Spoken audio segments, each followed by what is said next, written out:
Welcome back to another episode of the BambooSZN Podcast. I'm your host, sober wellness coach Dorian Warmsley, the podcast where you'll hear stories of transformation, growth, and resilience to keep you inspired on your journey of growth.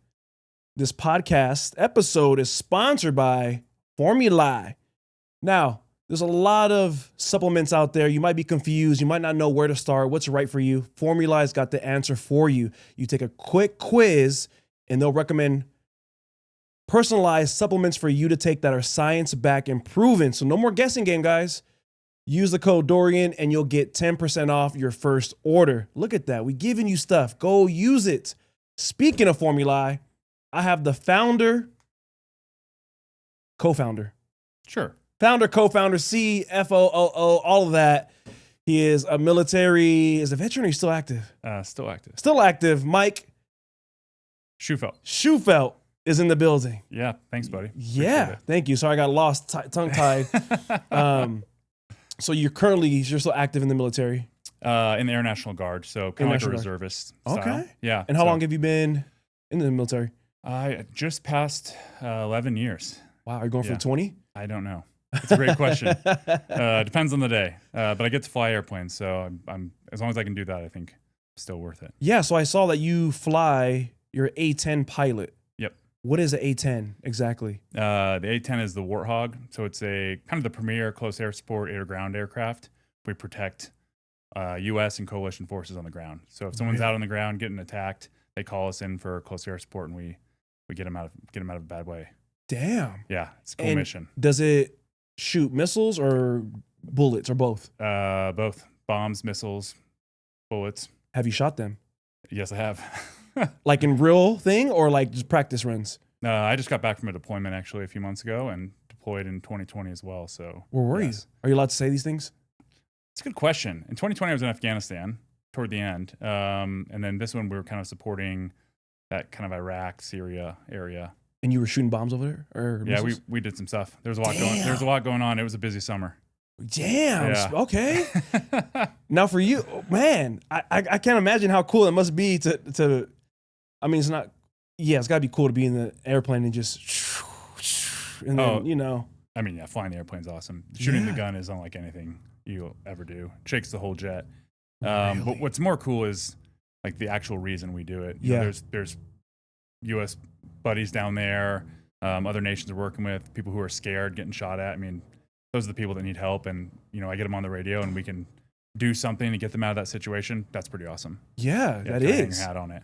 I recently got accepted into this leadership program out here in Las Vegas, and part of our initiation is we had to stay 2-3 days at the Nellis Air Force Base. Oh, cool. Yeah.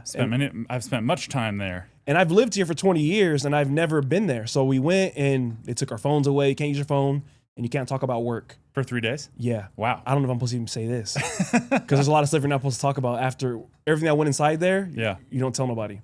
It's like Fight Club. Yeah, exactly that. So we go in there, you're 60 of us, all different leaderships, different backgrounds, and you can't talk about work, which to me is fire, because a lot of the times we get so tied up in our work and make that our identity. 100%. You take that away, you retire. Who is Mike? If you don't know who you are, then you'll be stuck to that title of what you did. So I thought it was cool. Yeah. It forces you to interact with people on a deeper level, not just what do you do for work. It's like, oh, where are you from? Yeah. Who are you as a person? Exactly. Yeah. So anyways, we get there the first day, take our phone, but take us on a tour. And I didn't know the Air Force, the base here was that big. Like, it's huge. They got their own city. They got their own gym, grocery store, I think a charter school. Yeah. I think they said I forgot how many acres, but we went through the hangars and we went through all the fighter jets, and the guy who was leading the tour was a 25 years retiree, and you could just see the sparkle in his eyes, how much he loved telling us about stuff, the excitement, and his favorite what's a fighter jet? F-13? F-35? No, it was smaller. 16? Yeah. One of those bad boys. And we're watching them take off, and it's just like, also what I didn't know, I don't forget which jet it was. He said it was 100 million per. Yeah, it's not surprising. I was like, and it takes 1,500 gallons. 600 is burnt off takeoff. That's a lot of gas. Yeah, the A-10 is a pretty efficient airplane, and we burn so much more gas than any sort of civilian jet. Off a full tank, how long can you fly? It's about 2.5 to 3 hours, Oh, but wow. we'll do like a center line tank, and we refuel in the air. So I've flown a 10-hour mission before, which is a long day. Where'd you go? It was just that was like crossing the world. Damn, on the 10 way hours overseas. Yeah, And I'm sure those go pretty fast. Kind of. Sometimes you just are banging your nugget against the glass, but yeah, generally they seem like they're going pretty quick. You're refueling so often. And yep. Oh, man, I'm interested now. We're about to get into some shit. So the cool thing that I found out, or that I knew of, is that you flew your own plane here for this podcast from Arizona. Yeah. Oh, thank you. Well, no, I appreciate being on here, man. This is awesome. Any opportunity to go out flying, I'll take it. So Well, shit, I'm free after this, it's a man. double We can, dip. Yeah, let's go out and fly. I'll go to Phoenix. Now, how long have you been an actual pilot?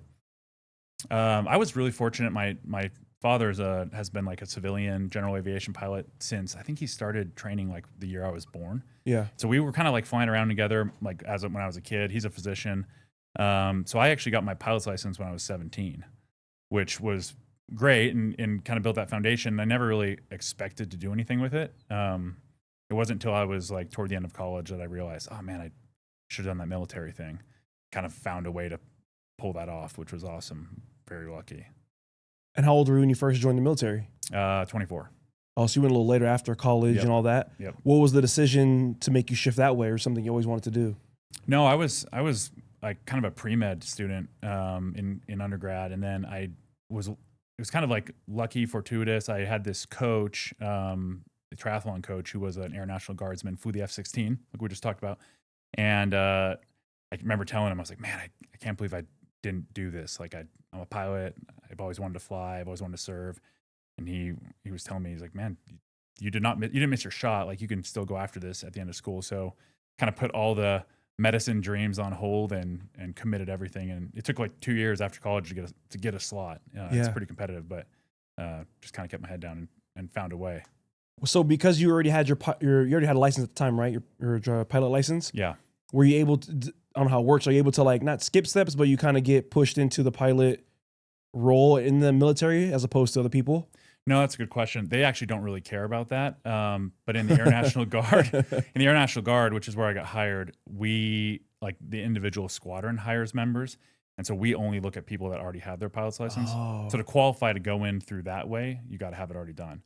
If you go in active duty, kind of the normal route, either through ROTC or you commission, you go through like the Air Force Academy or something. You don't need any sort of pilot like flying background. You can they send you to an extra training to like learn how to fly. Yeah. And then you go to like what's called undergraduate pilot training. It's like a little over a year. And that's where you kind of learn how to like truly operate the aircraft and different types of jets and stuff. Damn. Yeah. So you kind of low key, by waiting a little bit, kind of helped you the long run to kind of. I got to skip one of the most painful training phases, so that was cool. Yeah. And it was nice not doing it right out of college. Had a little bit of work experience, life experience to be able to kind of lean on. It's no easy year and a half or 2 years going through all the training. It's a lot. It's fun. I mean, you kind of feel like you're in college again, just learning something and actually getting paid to do it with your friends. But it's definitely long, long days. And where did you go to college? I went to U of A, University of Arizona. Oh, really? Yeah, Tucson. Okay. They got those javelinas out there. Yeah, there's a lot of those. Yeah. Yeah. You know about so those? No. I have not heard the word javelina be used to describe a person. Hold on. So funny. I hope some of you guys know what javelinas are. Our amazing Raquel, who's here, thought we're referring to women. Javelinas are like Pumbaa.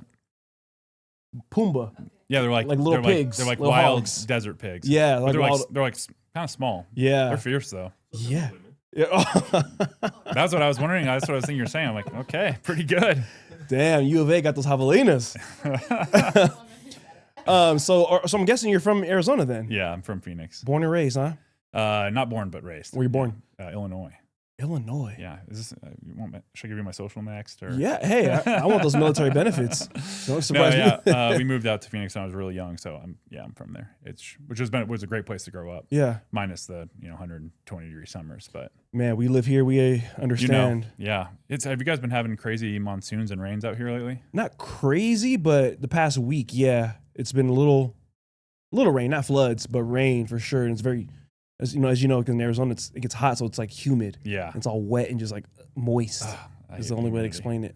Yeah, it's been wild. It's been wild where I am. We have like microbursts and all this craziness. I was actually out flying the other day and landed kind of just in time. Like a giant storm rolled in. Really? Yeah, it's just, I guess, luck. I planned it. That's what we'll say. You ever flew through a storm?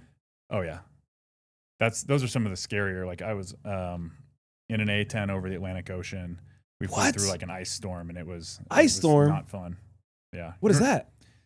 Well, you're kind of up in a at an altitude where all like water precipitation up there is frozen.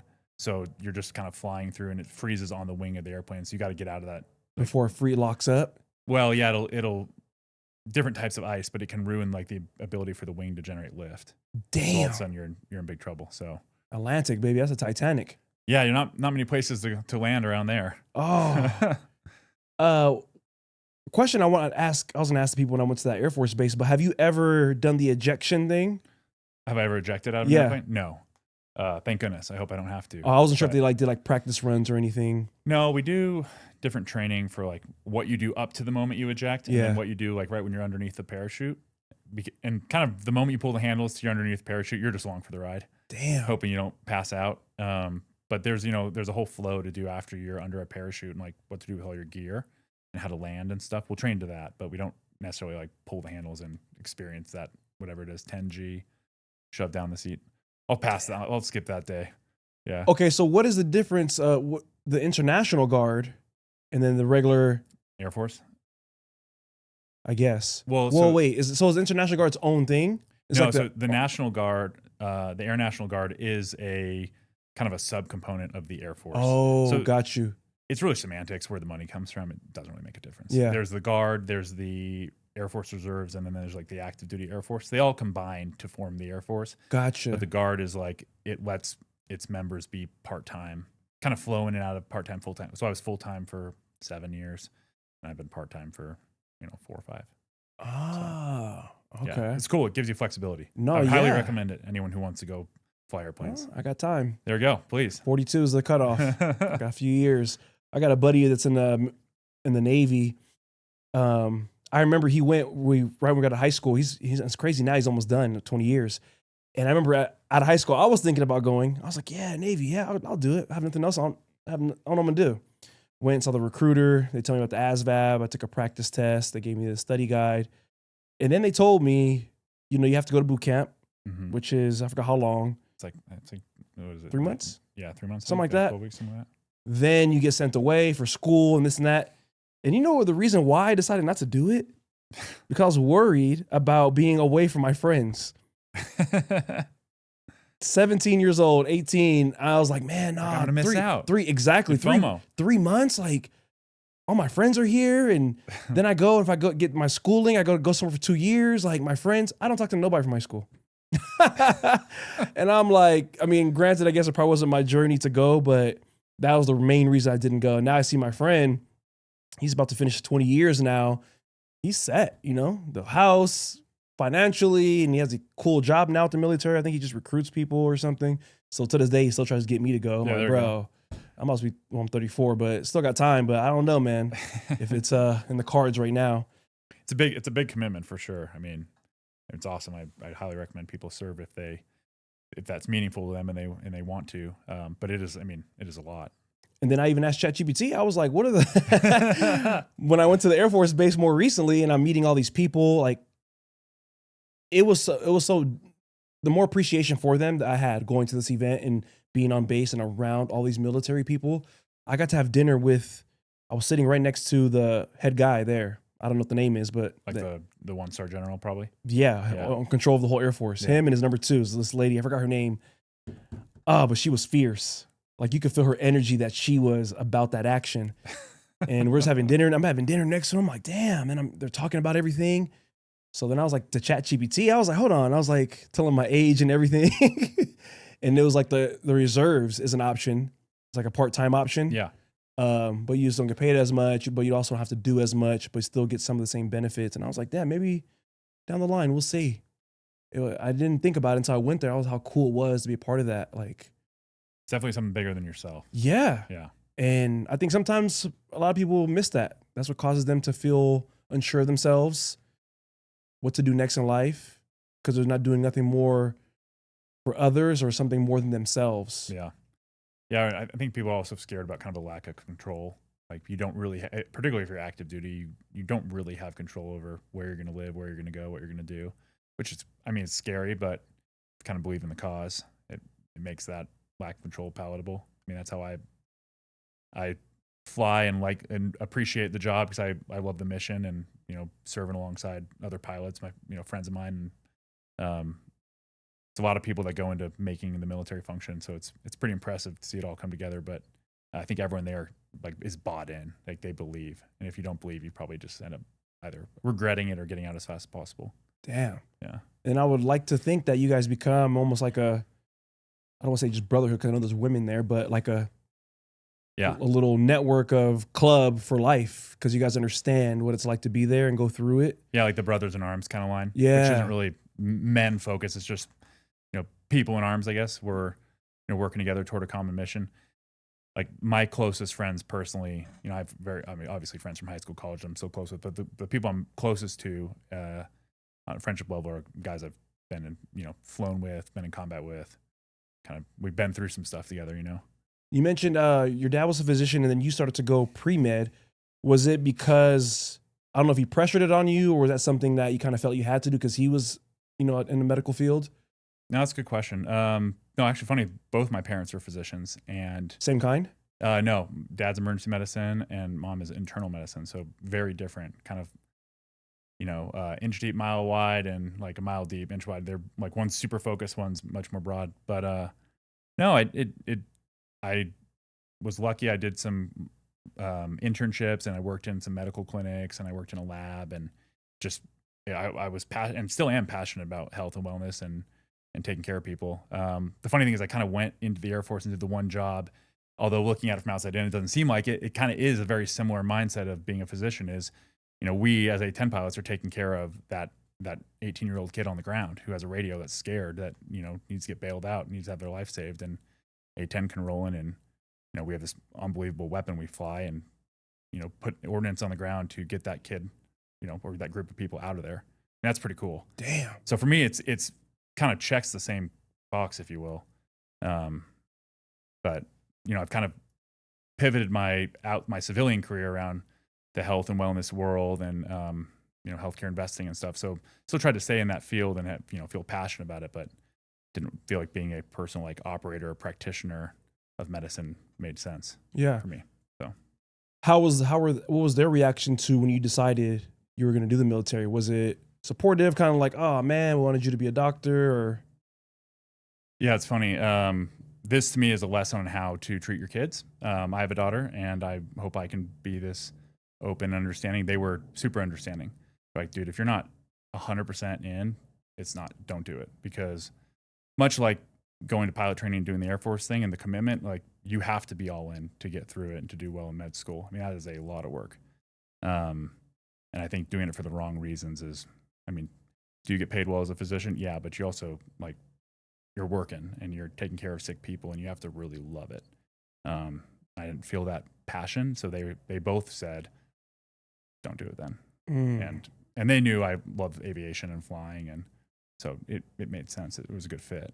So what does give you that passion that you just talked about? I feel like it kind of changes at different phases of your life. When I was younger, it was being really good at my job, like being really good pilot, being super effective tactician. It's kind of morphed more into mentorship, leadership, trying to help others. Honestly, like just spending time with my daughter. She's 4.5. That brings me a lot of passion, just like, I guess, mentoring, fathering, and watching her grow. As there's really nothing like that. It's pretty amazing. Yeah. Not to get too sappy, but no, get sappy, man. The people need to know, like, as somebody who's in a career path and lifestyle of, you know, flying fighter jets and, you know, the military, they might not know, like, hey man, I'm soft at home. I got my baby girl I'm trying to get back to. I'm wrapped around her finger, dude. It's so funny. She knows. Yeah. What about her mother? Is she opposite of you, of how you approach the parenting? Or are you guys the same? No, we're pretty similar. Okay. Yeah. Yeah, my wife, we actually have a consulting company we run together, a healthcare consulting company. She's extremely sharp. She's a consultant. I just do the finance side, but no, she's very detail oriented. So we're good because I'm kind of more like, I guess, broad in how I look at things. I'm much more big picture, whereas my wife is very focused. So together, I think we balance each other. But as parents, we're both total suckers. Did you guys meet in military? No, we met at a CrossFit gym. CrossFit gym. Yeah, back in that's where it's at. 2011 when the height of CrossFit Mania. Yeah, there was a lot of Kool-Aid drinking going on, a lot of muscle ups, a lot of shirtless workouts. Did you ever CrossFit? Man, I did it once, never again. And the only reason is, so I'm very competitive. Whatever it is, like I was doing yoga yesterday. I hadn't done it in months. And I'm looking around and they're, giving the options. I'm like, nah, dude, I'm about to do the hard shit. It doesn't work out that way. You're like, I'm going to Shavasana better than I'm going to fall asleep faster. 100%. I'm going to do the crow, whatever it is. But so that's my problem when it comes to certain things. Even I have to talk myself out of it. So with CrossFit, I went one day with a friend of mine and he was like a regular. So I was kind of his buddy. Mm-hmm. So it was a partner workout that day. So in my head, I'm like, I can't make him look like a fool, dude. Yeah. I got to go in. Step up. I got to lock it in. So we started doing all their workouts. And I don't know if you know this or not, but I fell out a 4-story window 10 years ago. I did not know that. Yeah, so I fell out a 4-story window. Damn. And ever since, like I can walk, jump, and exercise, but there's certain things my body just can't withstand. But I don't listen mentally. I'm hard-headed, and I'll still try. So that's where I messed up. So we're doing the workout, whatever, and I'm just doing a lot of the things they do. It's tough on my body. Yeah. Based off what I've been through. Is it back stuff for you usually, or is it? I don't back squat at all. It wasn't that. But just a lot of twisting, rotational stuff. I broke all my ribs. So yeah, and then I fractured my spine. So I can do most things, but some things it's probably best I don't. But like I said, I'm hard-headed. I'm like, I'm not going to make my boy look like a fool. So we're doing the workouts. I forgot, it wasn't nothing specific, but I remember like the next day or two, like my whole chest and rib cavity was it was hard to breathe. Oh, no. Like breathing deep breaths hurt. Yeah. Like I think I might have strained something like a intercostal muscle. And it was bad. Like breathing hurt, and I just couldn't do nothing for like 2 weeks. And I was like, all right, man, I got to know when to pick my battles. Another thing that happened during that though, it was a partner workout, mind you. And I'm focused on what's going on around me, and we're doing it. And the guy next to me, I'm watching. He cheated his count.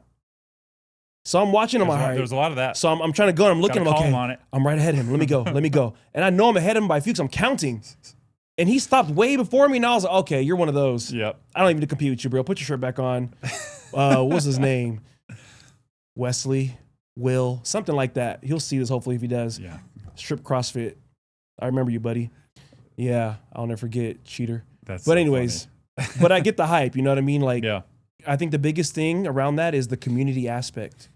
What a lot of people fall for. Because I also work at Orange Theory part-time. Oh, yeah. I was obsessed with Orange Theory for a while. I started at Orange Theory in Phoenix. A lot of fun. Yeah. Oh, really? Which one? Arcadia. Oh, nice. I've been that. Arcadia and Central, which is off 7th Street and something. Okay. It's more north. But I used to work at those two studios back in 2020 before COVID. And that's one thing I noticed about that place that makes it grow and thrive. Like the workout's great, but it's the community aspect that they build. People love that shit. I think what was so addicting for people about CrossFit is, they would have happy hours. They would get together outside. Everyone would go get food after do their WOD or whatever. But people are also kind of always getting hurt. I think my little sister actually started doing CrossFit when I was doing it, but I wouldn't let her do WODs for a while. I was just protective of the brother. I'm like, no, you're going to learn how to lift for a while. Yeah.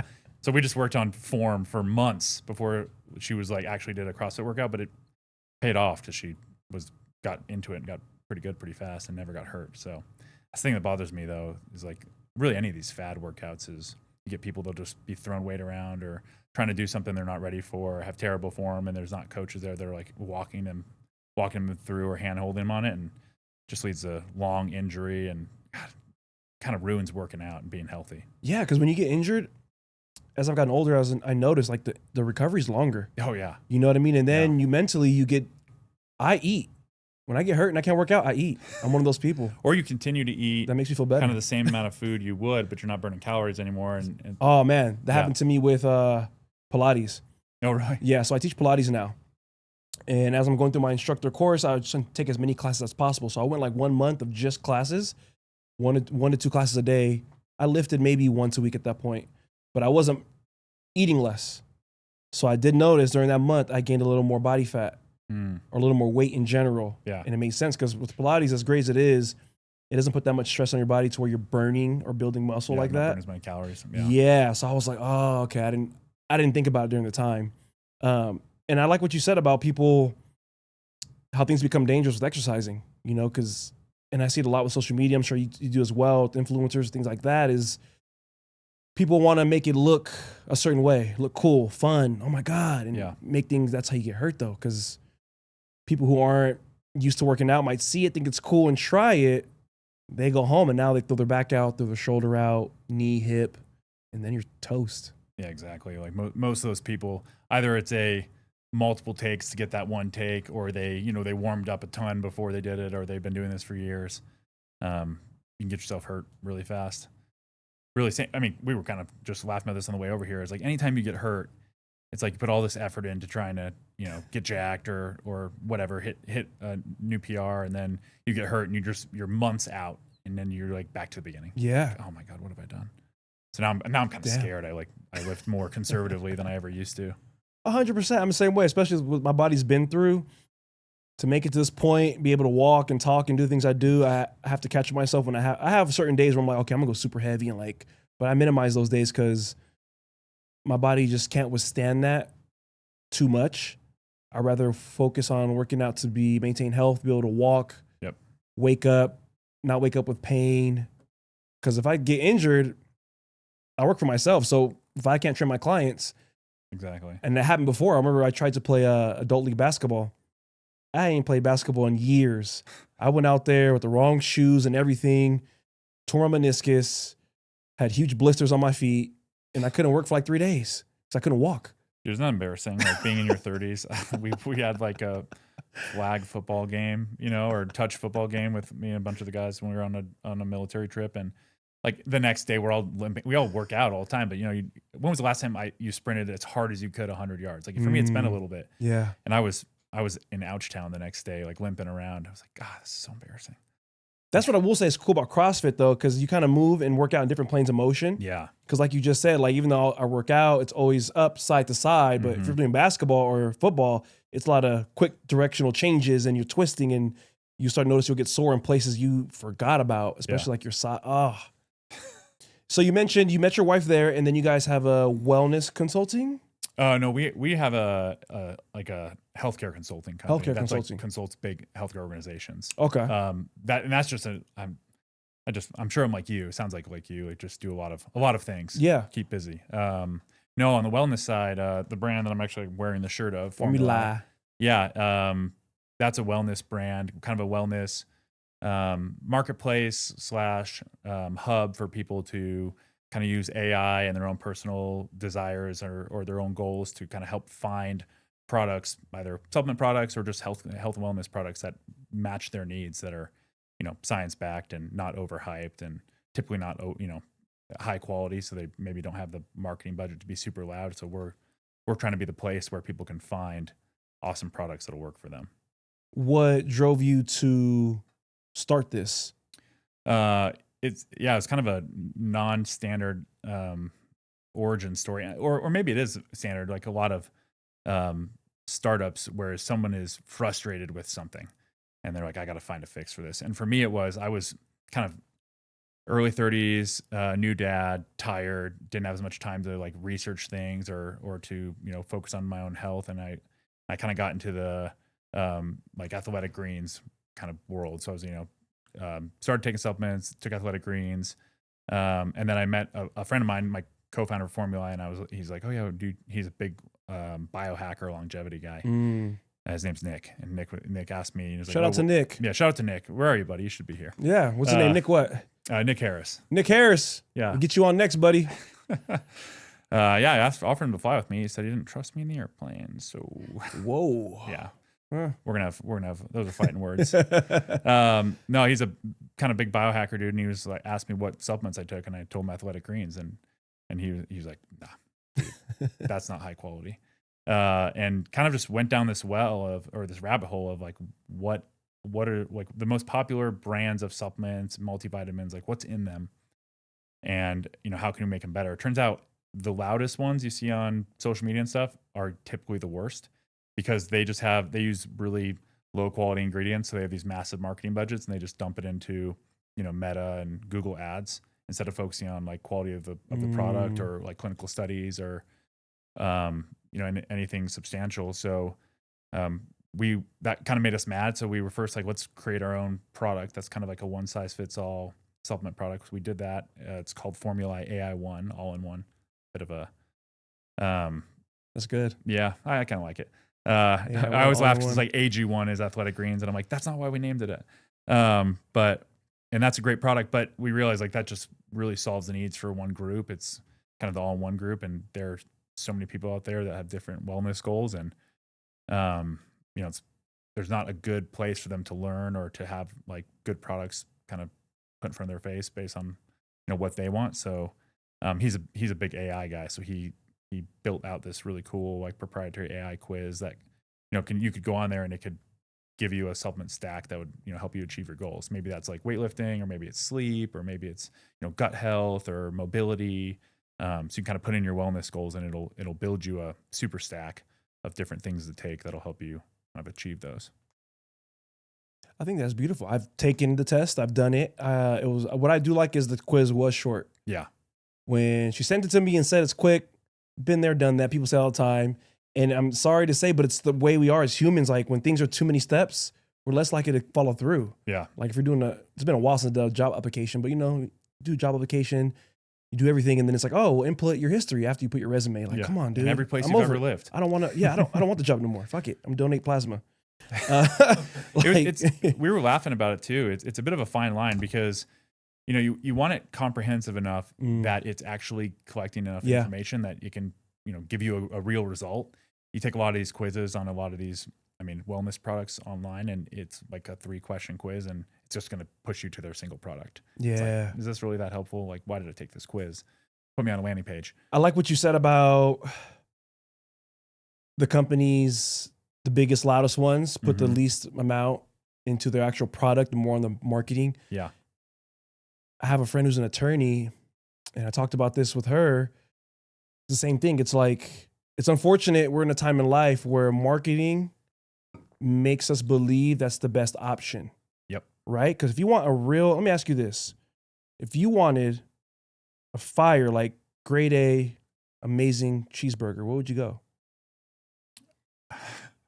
Like what place would I go to, or where would I go to find a place? Where would you go to? A restaurant? Ooh. That's funny. I hadn't thought about that for a while. There's a place in Scottsdale called Hop Dottie that's pretty darn good. I think I've seen that. Or I'm kind of cliche, but I occasionally just go to In-N-Out, because boom, can't go In-N-Out, right? I was hoping you say that. Okay, there you go. I was hoping you didn't tell me that ahead of time. I promise. I didn't want to. I was hoping you didn't say like, oh man, I'm a Wendy's guy. I didn't want to be that stereotypical. Like I choose In-N-Out. But you get it though, right? Because McDonald's in every corner. They're everywhere. Commercials, everything. Yeah. Sponsors everywhere. You always see them. But is it the quality best burger? Probably not. In-N-Out to me is. But even if not In-N-Out, maybe if you like Five Guys or other ones, they're less likely to be seen. Yeah. But they have the best quality. So it's kind of almost anything. Like one of my friends who's an attorney, you go in Vegas, you see the same attorneys everywhere. You assume they got to be the number one guys. Maybe, maybe not. But they have the marketing power. Exactly. To where you see them so much, when it finally hits you, like you need it, oh, I'm going with that. Like AG1, I see that all the time. Yeah, on every podcast. Everything. And then once you get some big name on a podcast to sponsor it, and they're going to influence you to go get it. Oh yeah, Rogan does it. I'm going to do it. And it's probably not even the best. But people don't even research either. Exactly. It's funny because like we use a lot of different vendors for help with content and what have it. If you have a startup and you're looking for vendors, you're going to eventually get targeted with a bunch of ads for different vendors that do different things, make websites, do content, help with SEO. And it's always like the ones that have the most ad spend are typically like some massive agency that have a bunch of like overseas people that are actually doing the work. So you talk to like their salesperson who's awesome and a rock star, but then like the person doing the work is not the person that you were told was going to do the work. So you end up getting like sometimes an inferior product. We've just seen a ton of that. it's similar in the wellness space, similar probably in every space. Yeah. The ones that are the loudest and spending the most money on ads are probably not the ones that are spending the most like effort on their product or the quality. So that makes me mad. that is part of why the Formulai started was, how can we help brands that don't have this massive marketing budgets? Maybe they're a small boutique brand. Maybe they're just like super product focused and their margins are terrible because they just put everything like blood, sweat, and tears into the product. Those are the people I want on our platform. Ones that are like high quality, science backed. They've done clinical studies that we can point people to and say like, this is something good, and the people are doing it for the right reason. So yeah, for people who don't know, so we would go to Formulai, do our quiz, and based off that quiz, you will recommend the right supplement, not just a supplement, but the actual brand. Yeah, it's brands that are trusted, science-backed, quality, as opposed to just random. Yeah, it's even more like bespoke to you. Let's say you go on there and you put in, you want to focus on like weightlifting and joint health and maybe like mental clarity and focus. We have like 12 wellness goals and you pick a couple of them. And the quiz kind of like gets longer or shorter depending on how many you pick. The result would be like a page with let's just say 4 individual supplements. So the brand and the actual supplement and then it has like a whole readout of like, why was this chosen for you and aligned with your goals? So if you talked about you wanted to focus on sleep and recovery, it might give you some like high-end magnesium product from Thorne or something. Or if you wanted to only take like one thing or you wanted your budget lower, it might give you like an all-in-one that kind of covers a bunch of bases. So the output is completely unique to the individual and what you're putting in.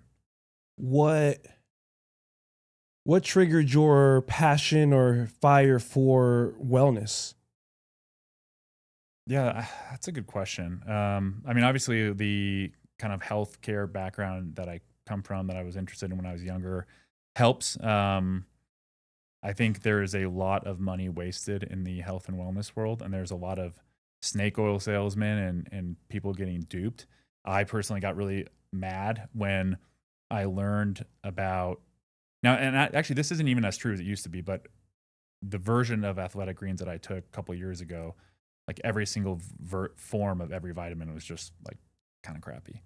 And they're like, oh, we have greens powder and this is so effective, but what's called pixie dust. So they put like a tiny little bit of a ton of stuff in there and say they have all this stuff. It's a proprietary blend. So you're not going to know how much of everything is in there. So that was frustrating to me. And I'm like, man, people are just wasting money and it's not really having the effect. And, me I was a new dad. I was tired. I was just trying to like have the energy and focus to be able to, go about life and, not have to spend all this time researching. Because I guess I feel inherently lazy when it comes to like researching about all these individual items.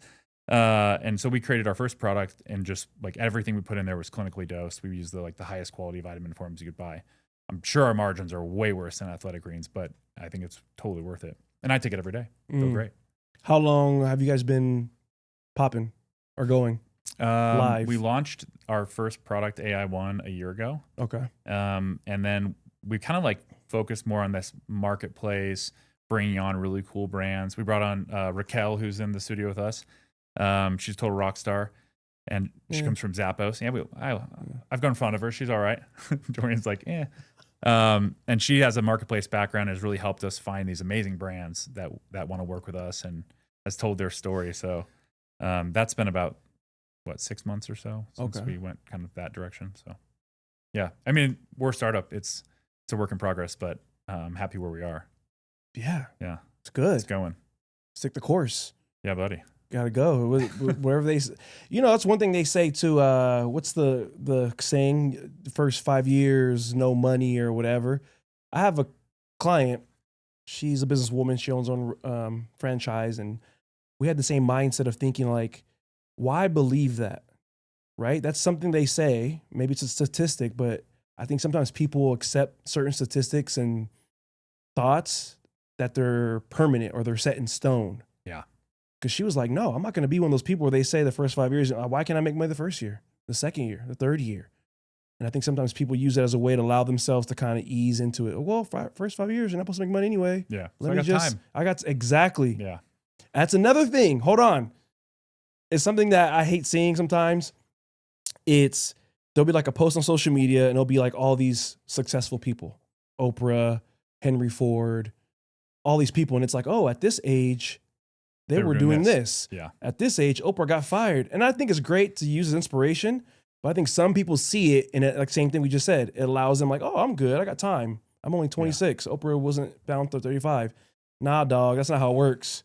You need to put your ass in there and do work now so you can be bigger by the time whatever age she was, if that makes sense. Yeah, it's like, people, you have both sides of that too. Everyone's running their own race. I believe that wholeheartedly. You got to just focus on what you're doing. But you have people say, Ray Kroc started McDonald's in his 50s or purchased McDonald's or however that went. And, Zuckerberg started Facebook in his teens or early 20s. It's like, who cares?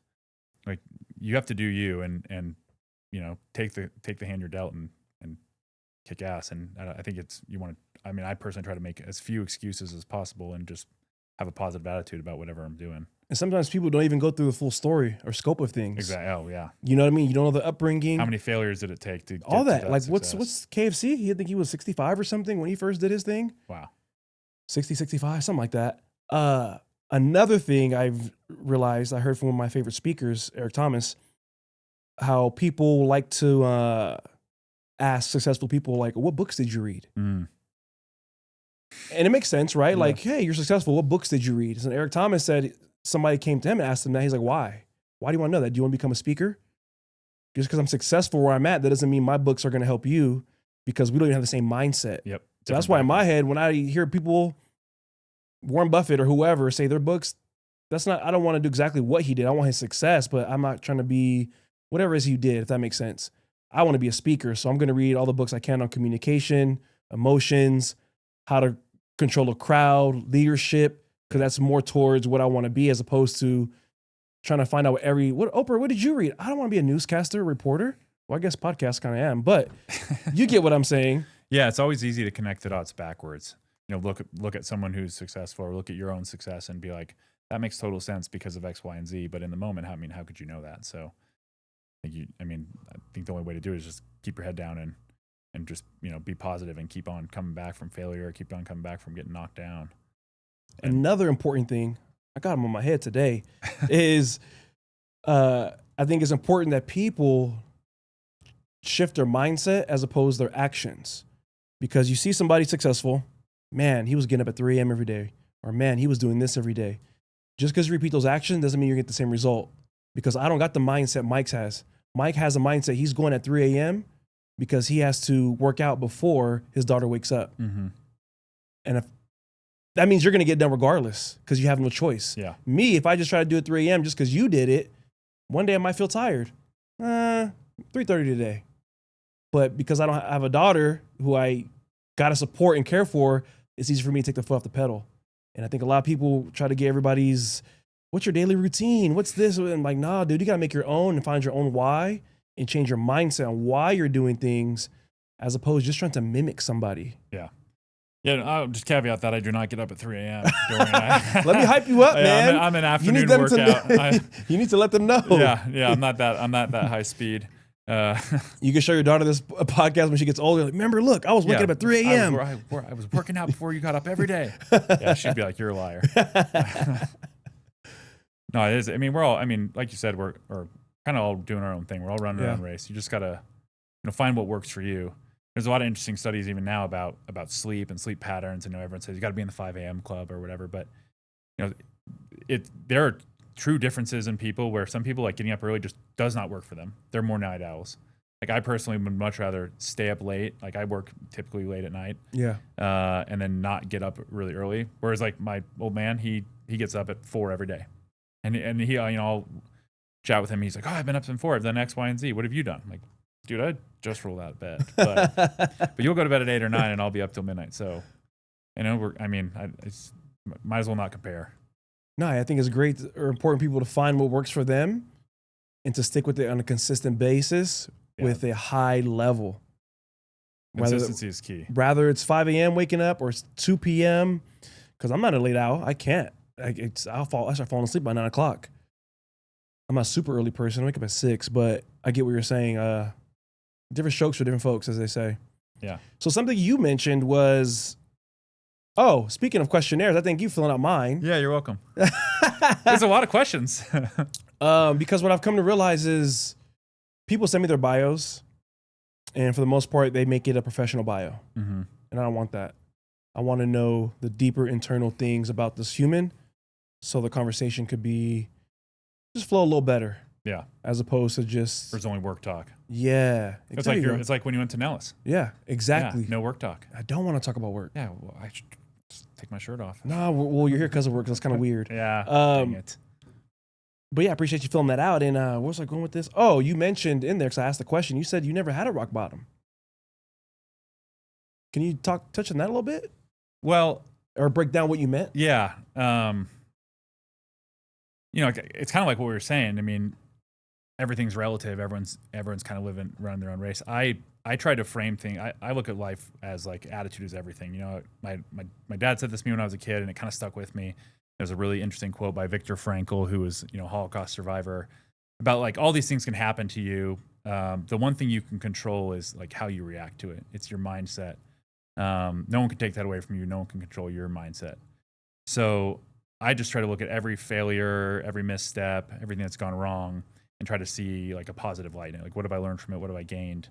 I'm personally very happy where I am in life at this exact moment. I have a beautiful, healthy child. I have a house. I'm excited to start this cool brand. So I'm not gonna. There's no reason to like look back and complain for me, or look back and talk about these like dark times. Instead, I look back and go, all right, what went wrong, here, and like, what did I do to get better, or how could I have done that differently, more for learning. So, obviously everyone goes through adversity. I'm sure some people's adversity is way worse than anything I've ever experienced, and I'm sure some people have it way easier. But I try not to like be like, this is the moment where I had a rock bottom. I've been lucky. I guess I maybe haven't had a true. Not yet. It's not coming. Yet. Here we go. I'm just kidding. I don't want to speak that into I'm about to go fly an airplane. I'm knocking on wood. Don't jinx me. Damn. Man. The first time you have to use that eject. Yeah, exactly. That's dark, huh? Sorry. But no, everybody, granted you might not have had one. You might have had one that didn't seem like it to you at the time. Maybe it'll come up later or happen to you later. Because I've met people who are my age or even older, and they never really had. So for example, in that leadership thing I went through, we have, I don't know to talk about this now, but whatever. They break us up into smaller groups. And within those smaller groups, it's 3 of us and a mediator, and we all kind of share our life journey. And we do a grid. Here, the high moments, the low moments, all the way to where we're at now. And we're all sharing. And I share my story. My story is pretty rough. Dad wasn't in my life, was homeless, fell from a 4-story window. I drank, almost died, all these things. And there was a gentleman there, successful man and everything. And he was just like, he felt like his story didn't matter. Because he's like, I didn't have those kind of hardships. Like, he was literally in awe of my story and somebody else's story because of hardships. And I feel bad for those people sometimes, because I think they go into almost like a guilt of like, damn, I didn't go through nothing bad. Yeah. And to me, I'm like, be thankful, because not saying I didn't wish I had to go through it, but shit, it would have been nice to have a own room to live in at some point, or have a dad in my life. But those are cards I was dealt, like you said. It's perspective. And sometimes I feel, like I said, a little bit of empathy for those people who shy away from telling their story or speaking of their upbringing, because it was great. Like 2 family doctors, dude, that's fire. Yeah. Dog. I mean, that's a lot of inspiration and guidance you have right there. I'm so fortunate, and I'm extremely close with my parents now and family now. Kind of why the reason we moved back to Arizona. So yeah, I mean, obviously I have no complaints there. But it's funny, talking to you, it's clearly like your mindset and your attitude is phenomenal. I mean, like, clearly you've overcome a ton, and we're here talking, and I'm honored to be sitting here talking to you, and then Raquel speaks very highly of you, and we're proud to talk to you about Formulai. So she likes me, that's why. Yeah, she I like her too. She's amazing. So I mean but it's a testament to attitude is everything. It's some people would have a situation that you went through and break, and would have no like positive result, and you've clearly, that's not what happened to you. You've overcome, and that's extremely impressive. Thank you. But it is like how you reacted to the situation. So I'm sure you look back on it as lessons learned in a lot of things now, like how you reacted, and proud moments and not proud moments, and moments you can learn from, moments you're like, I kind of nailed that. It's dangerous, because there's been phases of different emotions when I look back and realize the things I went through, like there was a phase where I felt almost invincible, like almost too cocky. Like I fell from a 4-story window. Like what the fuck? I can handle scared. anything. Yeah. Like I didn't do anything crazy, like go bungee jump or anything, but just the mindset I had was that, which I still have to this day. I feel more so anything is possible. Without a doubt. Might be hard, but I don't like using the word can't. I don't like using the word try. I'm just like you're not going to meet people in your day-to-day life or any time that fell from a 4-story window and is talking to you normally like this and walking. So when people throw out statistics or things, this can't be that. I'm like, dog, you know who you talking to? Go drop something from a 4-story and see what happens to it. Let's see. So I'm literally proof that you can build back up from your rock bottom. And I love it. But on the flip side, it's sometimes it gets taught me how to have more empathy for people because I understand what it's like. But then at the same time, it almost cuts that empathy off. Yeah, because you're like, look what I yeah, and I don't like being that way because I don't want to compare stories because no, totally. Your upbringing and mine are completely different. There might be something in your life that happened that was dramatically like really got to you. And to me, when I was looking in, I can't be like, well, I didn't have a dad. Your story doesn't matter. Like I don't like being like that because we're different people and it hits you differently for a different reason. Yeah. So I try not to be that way, but sometimes I am because some people cry over spilt milk, dude. I had a client ask me one time, she strained her calf or something, right? And couldn't work out lower body for like 2-3 days. And she was like, have you ever had a serious injury? And I was like, I mean, I fell from a 4-story window, dude. I don't know. I don't know. Maybe not. But I do my best. Definition of serious. Yeah, but I do my best not to do comparisons because everybody's story is different. Emotions are different. You're going to take that. Your journey's your journey, you know? Yeah. It's funny. I have a friend who's he just left the Navy as a Navy SEAL. Oh, wow. And we were talking about PTSD. Oh, they're different. Yeah, he's awesome. But we're talking about PTSD and like going through stuff, and obviously he's done some stuff and seen some stuff, and I think he kind of struggles with that. And he was referencing guys, from Vietnam that had just seen so much worse or been involved in so many worse situations, and he's like, man, I kind of felt like, why am I complaining? And he's like, he said it took him a while to realize like. Everyone's living in their own experience. And for him, like what he went through was traumatic, and he shouldn't feel bad about feeling bad just because other people have to go through worse stuff before. Like just, he needs to focus on himself and know what and overcome like what's bothering him, but he shouldn't feel bad because, he's struggling with PTSD because other guys have had it worse. And I thought that was a really good perspective because I think a lot of guys would be like, hey, stop being a pansy. Themselves. Yeah. Whereas like that's not really a good way to recover. He's currently a Navy SEAL or he's done? No, he's out. Yeah. And you connect with him. I would love to interview a Navy SEAL. Oh yeah, I'd have to. Yeah. I'd be to connect. Oh man, I love David awesome. Goggins. Oh, he's an animal. Yeah, you read his book? Yeah. Both of them? He's a beast. No, I've only read his first book. Oh, read them both. Okay. That was a game changer for me. I didn't feel I was alone in this world. Oh, that's awesome. I'm sure he would love to hear that. Oh, where is he? Where David Goggins? Get over here. He runs out here. Cool. I actually I was training a client one time. There's this living community out here called Summit Club. It's very wealthy people. A client of mine was friends with the CEO of 24 Hour Fitness, whatever. So I'm going over there to train them at the gym. I get there. I pull up. I'm like, what up? He's like, yeah, what's going on? He's like, guess who's in the gym? I'm like, who? He's like, David Goggins. I'm like, get the fuck out of here. Walk in there. Sure enough, this is last summer. He's in there working out. And I'm just like, damn, that's him. That's awesome. But I wasn't going to ask him nothing. Contest. I wasn't going to ask him nothing because I was like, he's locked in. I don't know how he's going to respond. He's working out and he was just locked. And it was just crazy to see him like, damn, that's David Goggins. Super focused. Yeah, his stories are phenomenal. And yeah. I mean, he's the definition of attitude is everything kind of guy. It's just like, focus on your own fight, get your head in the game. I need to read that book. What's the Viktor Frankl book? Man's Search of Meaning. Exactly. Something like that. Just based on the name. Yeah. Man's Search of Meaning. I've been meaning to listen to it or read it. Because a lot of people talk highly about it. And yeah, those are kind of books I like to read, hearing stories like that. Was there, what was I going to ask you? Was there ever a moment where you questioned yourself? Oh, all the time. Really? Oh yeah. What gets you past that? I mean, for me, it kind of all comes back to just, I guess, kind of knowing your own limitations and then like knowing you can overcome them. I think we as people, I mean, me personally, but I'm sure a lot of people do as well, tend to like overthink situations. You know, maybe think you're not good enough, or you know, not trust your ability as much as you should. And sometimes you just need to do it. You know, I was thinking about like that Ronnie Coleman quote when he's like lifting. He said something about like, essentially you just gotta do it.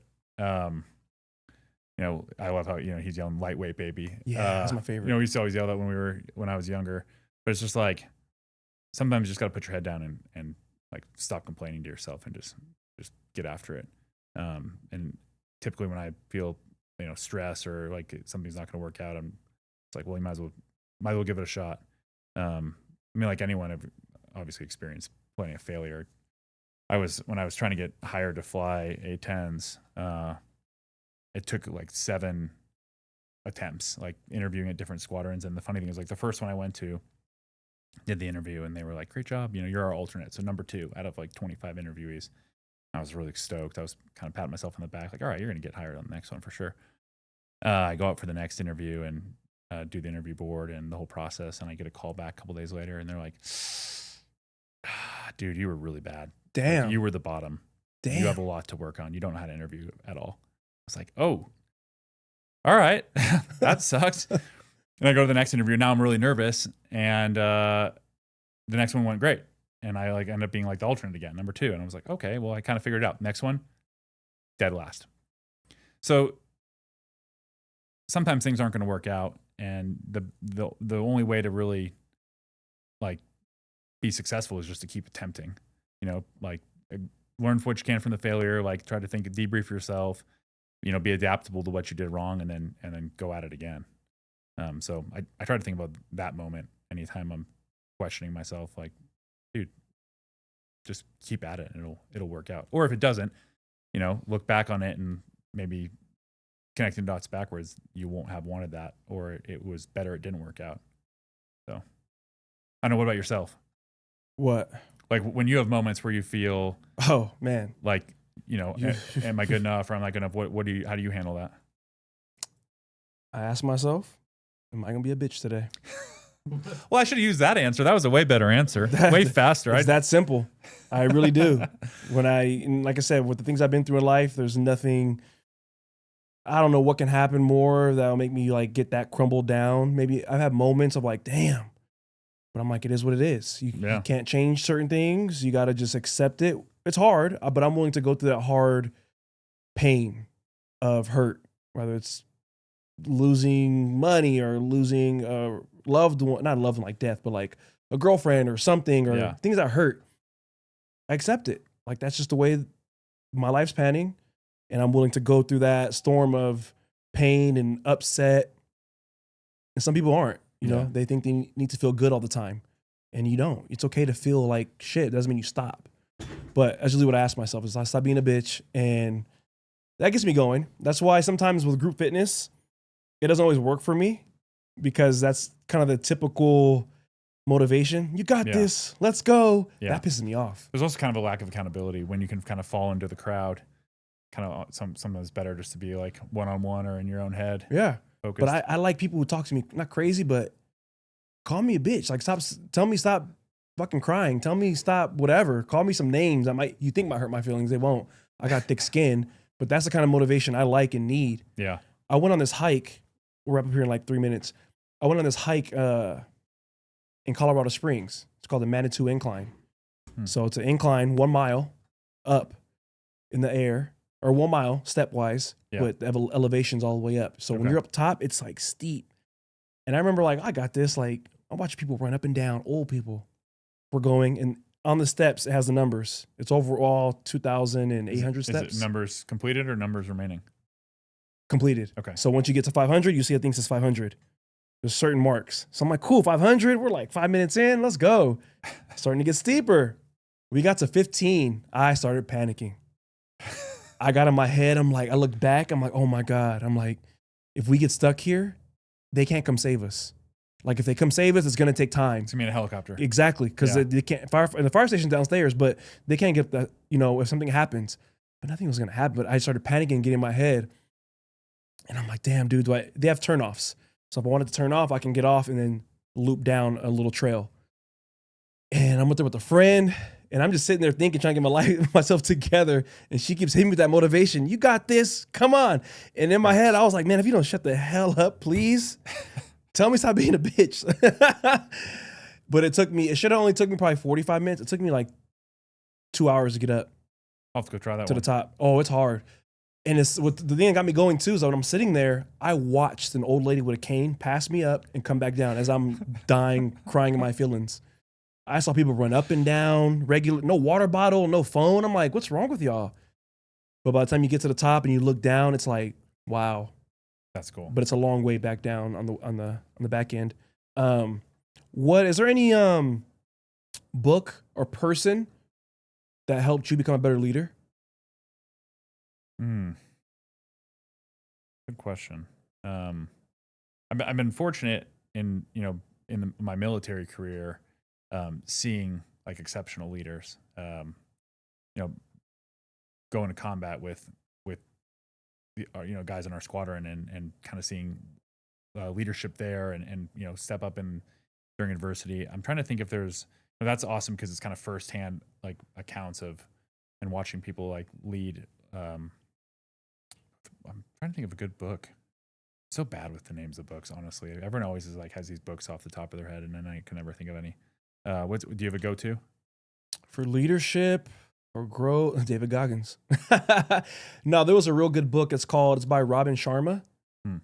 It's called Leader with No Title, something like that. Leader who had no title, leader with no title, and it was great. It basically breaks down that, like it breaks down a story of how you don't need to have these titles of executive, CFO, president to be a leader. Totally. You can lead in your own way.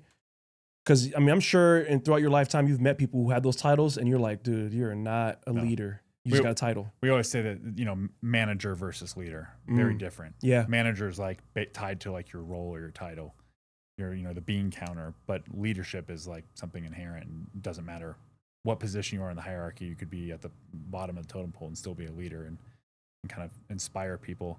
There is an interesting book. It's actually pretty awesome. It's called Fighter Pilot by Robin Olds. He's like the OG. Every fighter pilot knows this guy, loves him.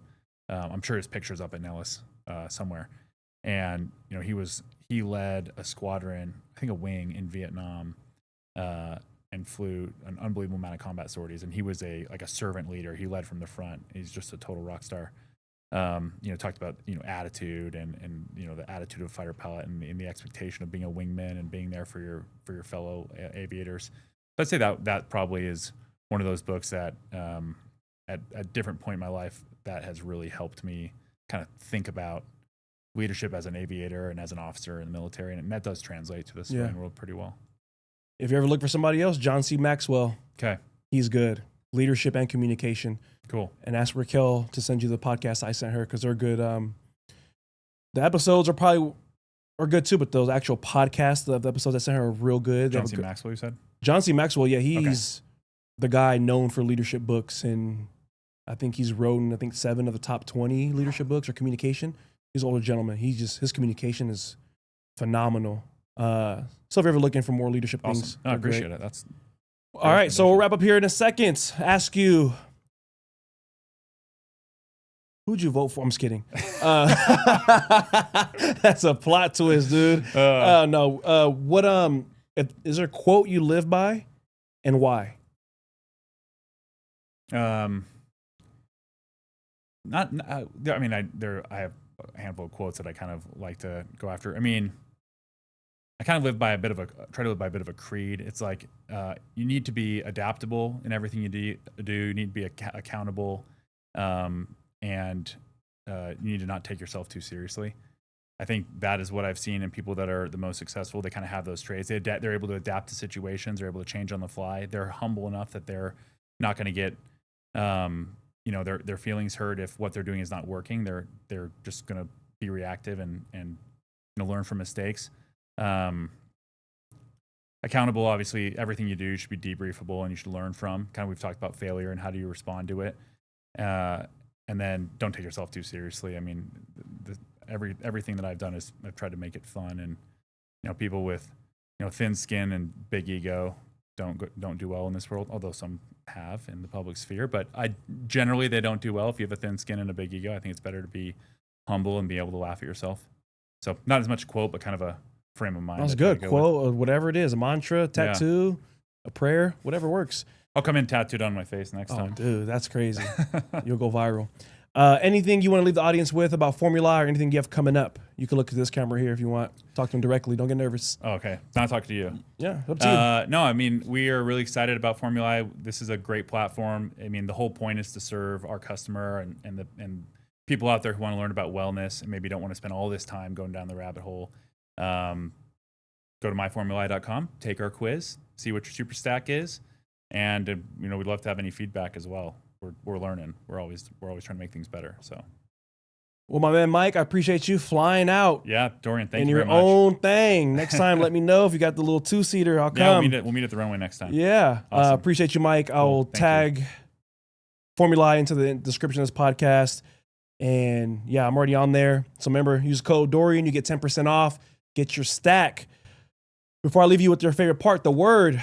Coming up Sunday, October 26th, Wellness in Pink charity breast cancer event. We'll be doing Pilates, cold plunges, sauna. We'll have vendors raising money for the Las Vegas Breast Cancer Warriors. $25 minimum donation gets you into the doors for the whole event. Sunday, October 26th at the Uncommons here in Las Vegas. Hit the link in the description. I want to see you there. Let's get it. Now I'm going to leave you with the seed of the day. You can't control when life hits you, but you can control how you react. You can't control if you're going to decide to stay down or get back up. And I know you're better than that. So get your ass up, hit back, keep moving. In 2 words, keep growing. We out.